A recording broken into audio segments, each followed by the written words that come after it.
off-road shotgun in the lead Humvee, and I looked for bombs. Stop the truck. You don't see the bomb unless they want you to. What you got? I don't see nothing, man. You don't see it. He feels it. I was a good soldier. I had purpose, and I loved it. You kick some ass over there? Yeah. Yeah, man.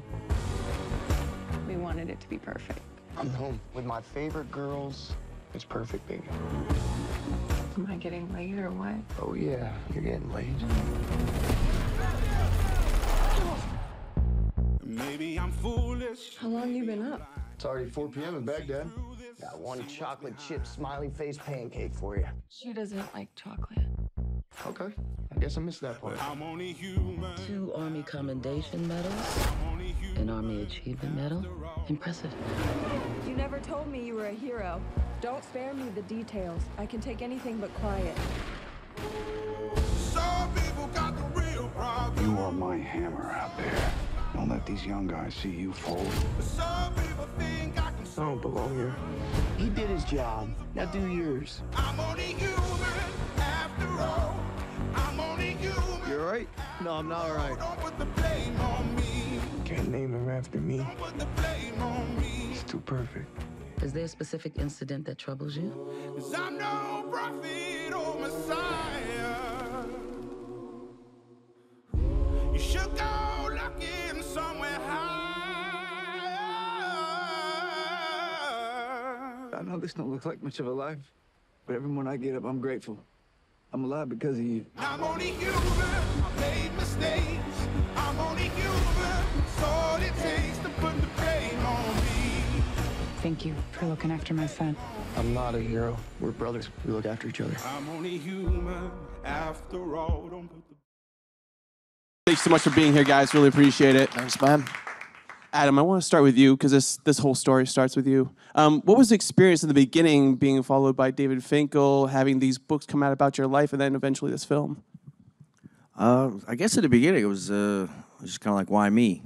And then David is such a great guy and an amazing journalist. He just kind of snuck his way in, and I started trusting him, and the books just kind of developed over the course of a few years. And then Jason approached me one day, called me and said, "Hey, we're going to make a movie about you."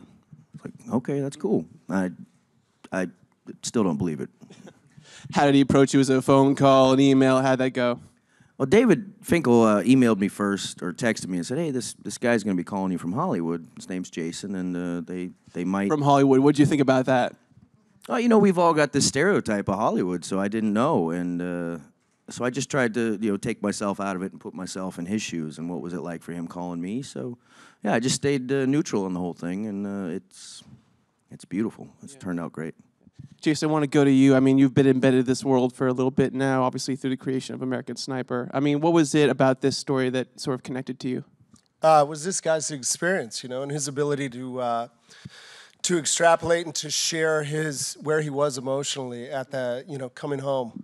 It's a challenging thing. We don't teach these guys to talk about what they're feeling when they come home. So for him to go through this and open himself up to that journalist was amazing. And the book is just this towering work of journalism that documents not only Adam, but Tesolo Ayeti, Amanda Doster, and it basically takes on the entire coming home and what we're dealing with as a nation with trying to bring our soldiers home and how we're ill-equipped to do that. But it's a very, very personal story that's told through this guy's eyes. So, it seemed like a great opportunity to take on all these things that we're facing as a nation, who is involved in these wars that continue to go on and on and on, and also at the same time tell a very, very personal story.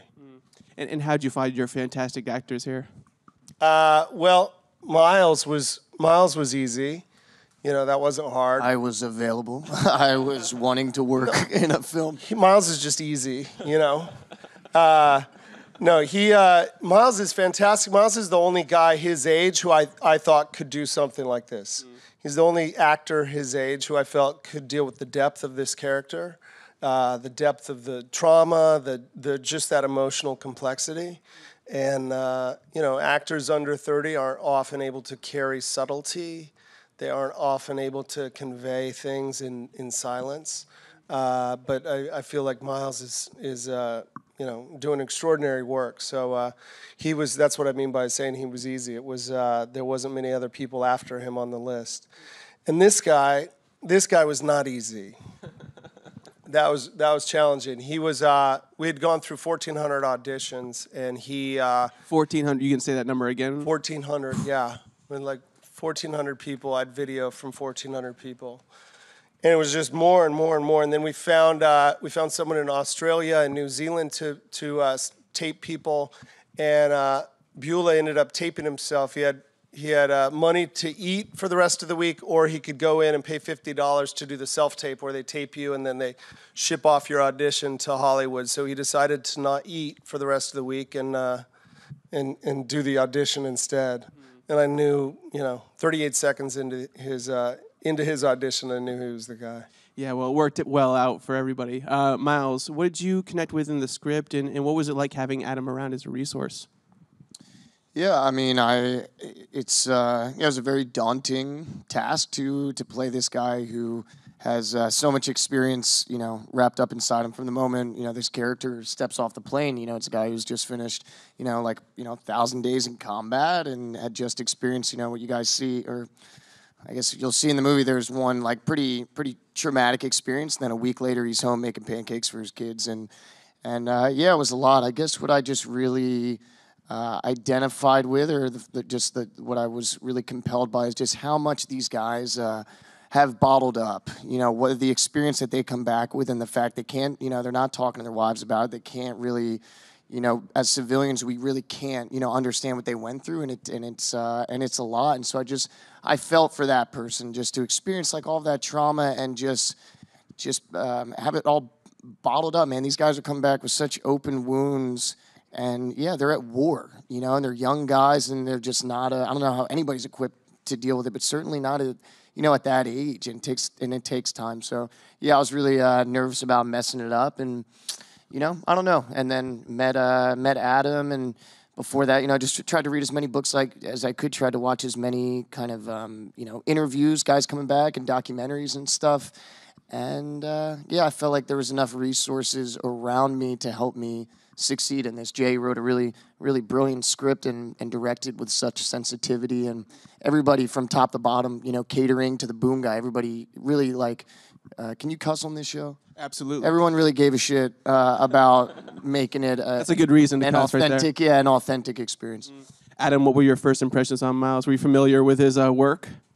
No, the only thing I'd seen him in was 21 and Over. Completely different character. Yeah, Also great. Deep character work there too. Yeah, it was deep. So deep. Method acting there. No, I tried not to get an idea in my head of who I wanted the actor to be. So I put that out of my mind right away, and a lot of situations I always put myself in the other person's shoes, So yeah, it was a great meeting him and just getting to know him, sitting around and talking, and yeah, he's a guy that if I grew up with, we'd still be best friends and hanging out and doing the same stuff. So it's great. That's awesome. And Beulah, you had Solo to work with as well. I mean, what did you connect with in the script, and how did you use him as a resource? I kind of use him in the same ways that Miles used Shu here, and just used him as a resource for information. And it was really hard to get in contact with Solo. Solo really didn't want to be a part of the book and the film, and Jason couldn't even get two words out of the guy.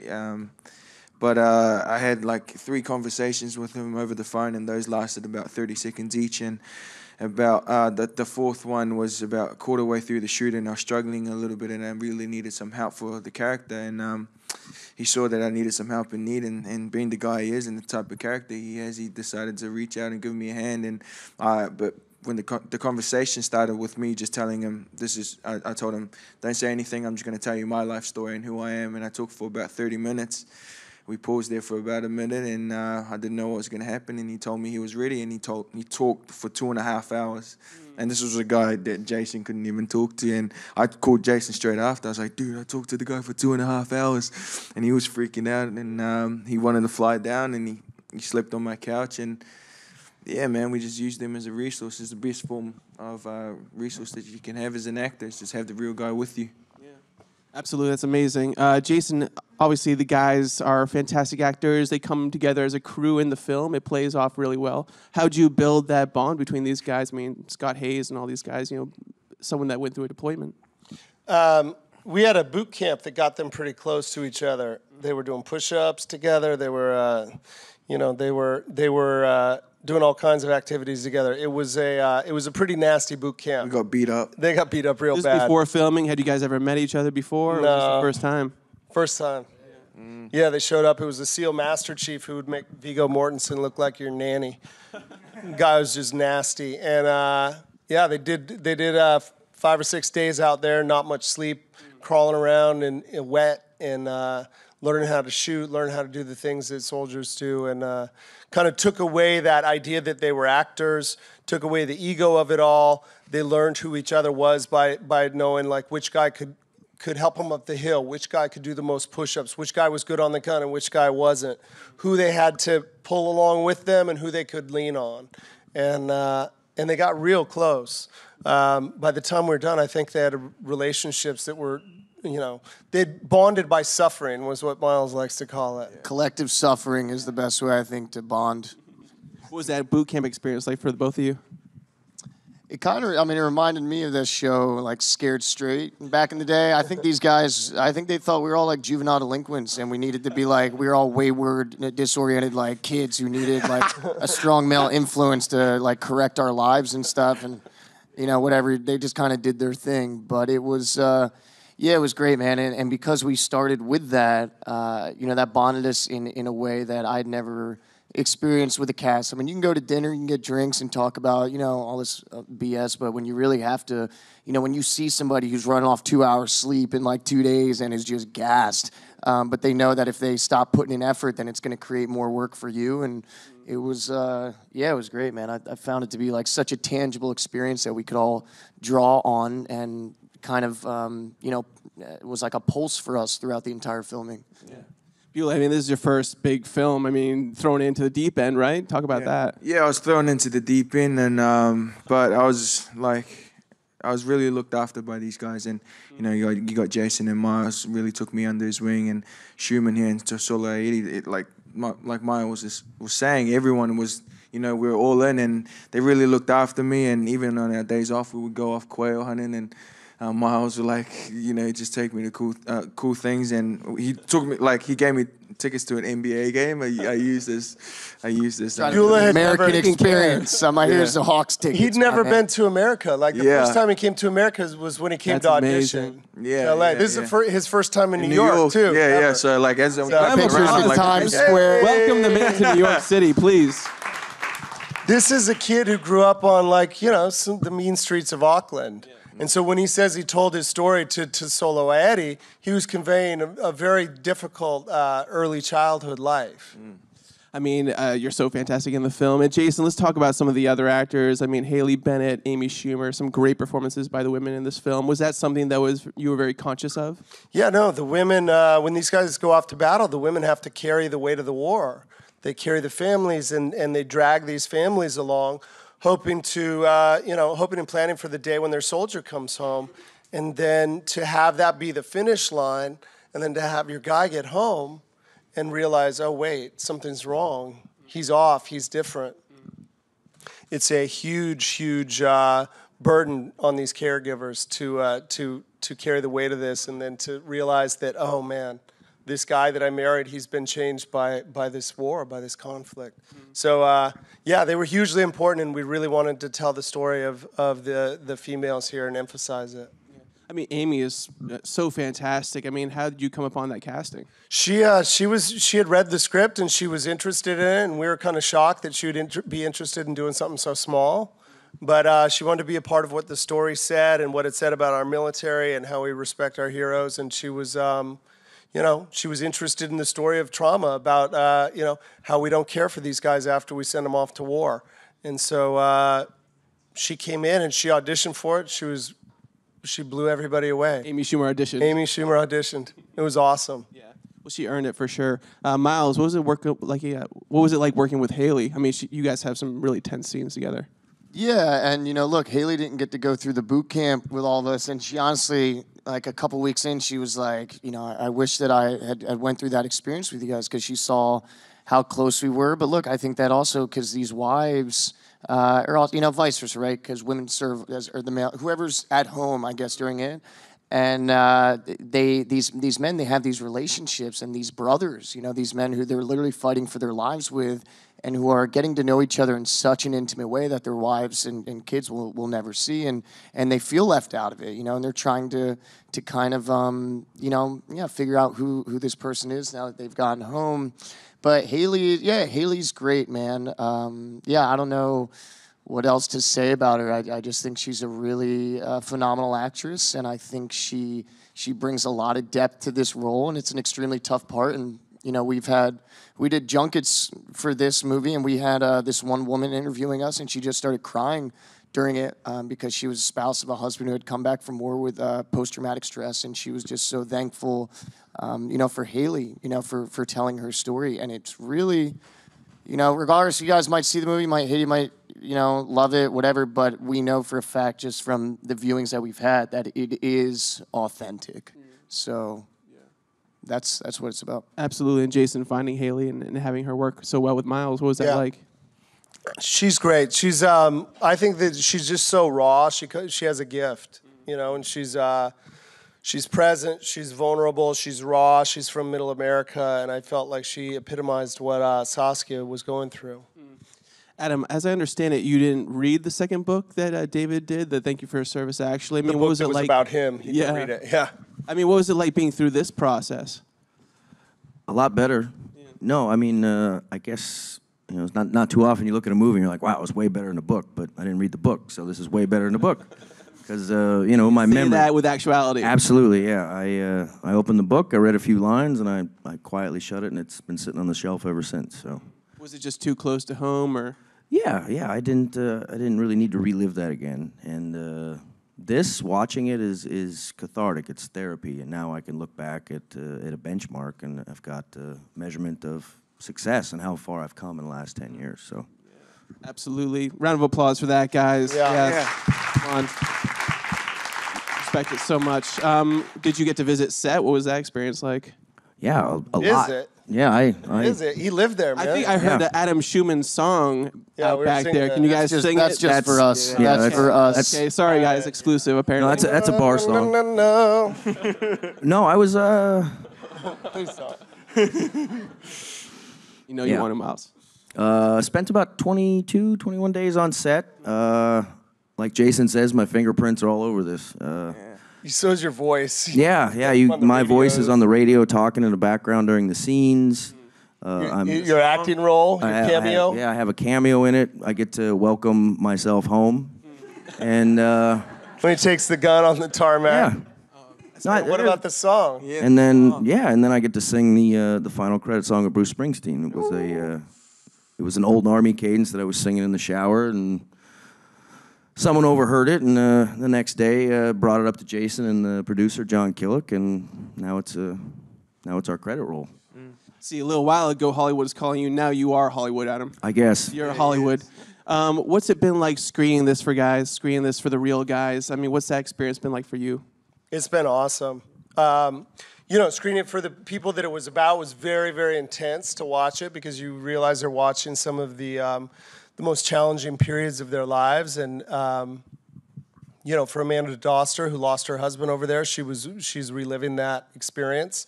But they all came out of it with a sense of like we had created something beautiful out of what they'd been through. And, they saw their experiences sort of patched together to create meaning, to create a real meaning that would help people.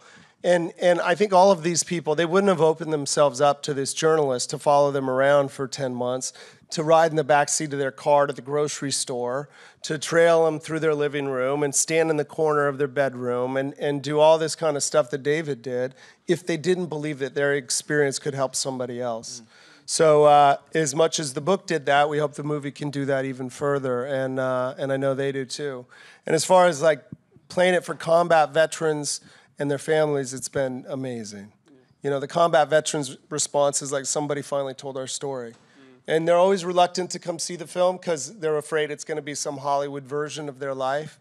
And we tried to avoid the Hollywood version of their life. We tried to really pay them respect and tell an honest version of their story without glamorizing war or conflict, and with really, you know, to create some empathy and understanding for who these guys are and what they go through. You did a great job of it. Beulah, I mean, what was it like having your first film be so impactful in doing these screenings? Yeah, well, it's the best it's the best first film I've ever done in my life. I think art is, like, when I do stuff, you got to do stuff that challenges society, and you got to challenge the way people think in order to make change, you know, and you got to talk about the subjects that are tough to talk about in order to make those changes, and I think this film does that. I think a lot of people, not just America, but everyone all over the world, need to talk about this issue, and we've been putting it under the rug a little bit too much, and I think this film is really confronting, and art should be confronting, it should be polarizing, and that's what we want to be as artists, and yeah, I'm proud to be a part of that. I mean, it's such a shame to have a current war where we have people that we've forgotten already in a current war. I mean, there's no excuse for that. Miles, what's it like been for you? What's it been like for you? I mean, you had Only the Brave as well come out, also about real guys. What's it like screening this film? Yeah, it's great, man. You know, you just want to, you want to give a voice to, I don't know, the kind of the underdog, and it's crazy that this movie, it's not dealing with, we're not talking about Vietnam vets, we're not talking about World War II vets, you know, we're talking about vets come back from a war that we're still in, and we just had like the 16th anniversary of it, and there's kids that literally could be born during this war who then can, you know, be enlisting and going into it, and yeah, you know, I don't know, it's a tough watch, but it you know, mental health in general is just something we still don't really understand, and this is a you know, now it's post-traumatic stress. It was shell shock, battle fatigue. Even Abraham Lincoln during the Civil War called it soldier's heart. You know, and back in ancient Greeks, like, would come back from war so messed up that they would perform a play for the town just to be able to share that experience, you know, with the civilians. So I think that's what this film can do, man. It can help bring the civilians, you know, closer to that soldier experience. And you know, look, these are our countrymen going out there, regardless of what you think about the war. It's a human experience. Yeah. Adam, I mean, what can we as civilians do? I mean, what do you appreciate about this? I guess the biggest thing I take away from this is that you know, trauma is universal. It spans. We're none of us are immune to it. You know, something bad's going to happen in our lives at some point. We're all going to be affected. And you can take something. There's a little bit of hope there for that it's, you know, it sucks, but it's going to get better. And then the thank you for your service thing that we all throw out there.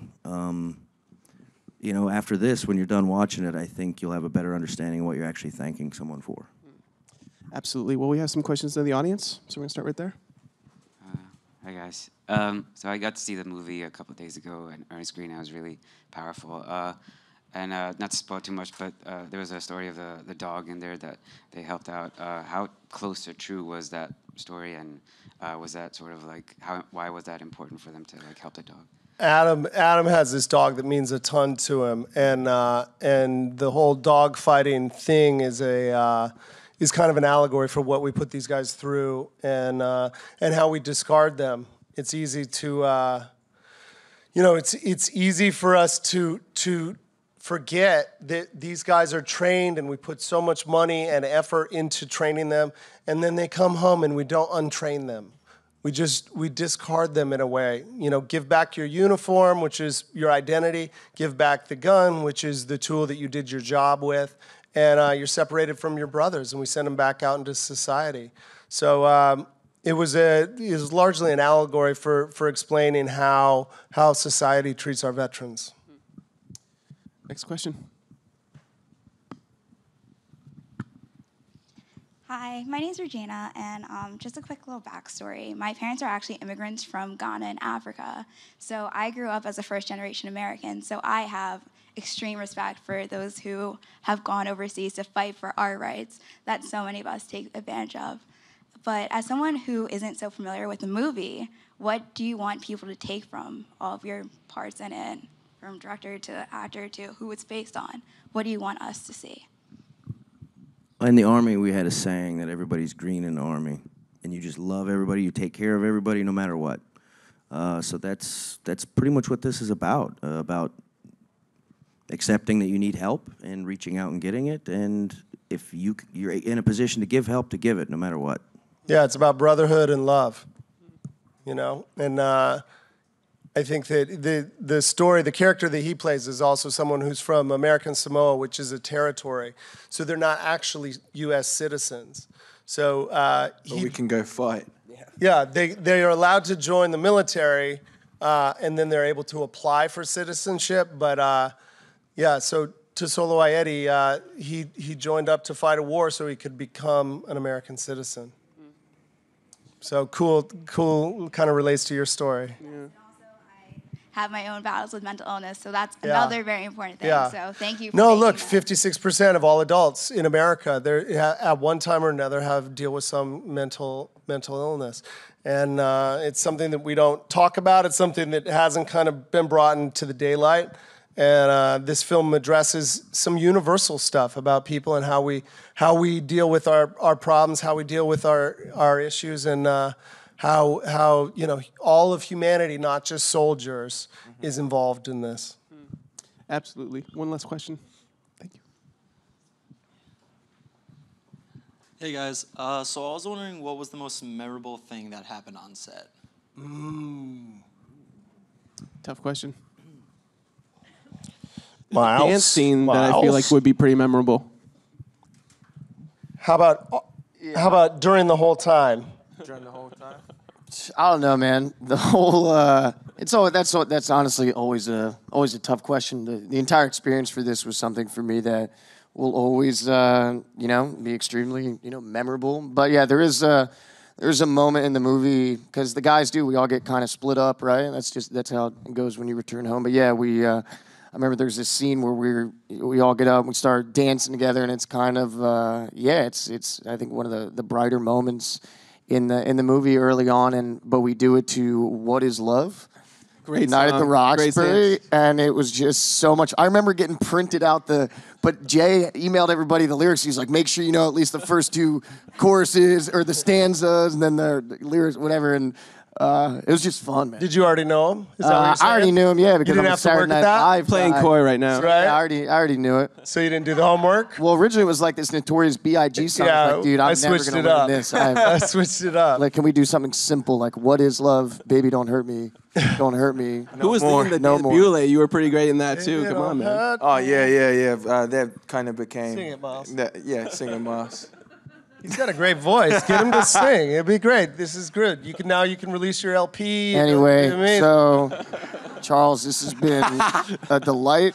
He's a good, So we're not getting he's a at good him. That's dancer totally too. cool. He could dance. Guys, if you want to see What do the I singing, look like here, man? if you want to see the singing, you want to see the dancing, go see the film. It's a beautiful film. It's an important film. Thank you so much for making it, guys. Thank really you. appreciate it. Jason, Beulah, Adam, Miles. Give them a round of applause, guys. Thank you. Appreciate it.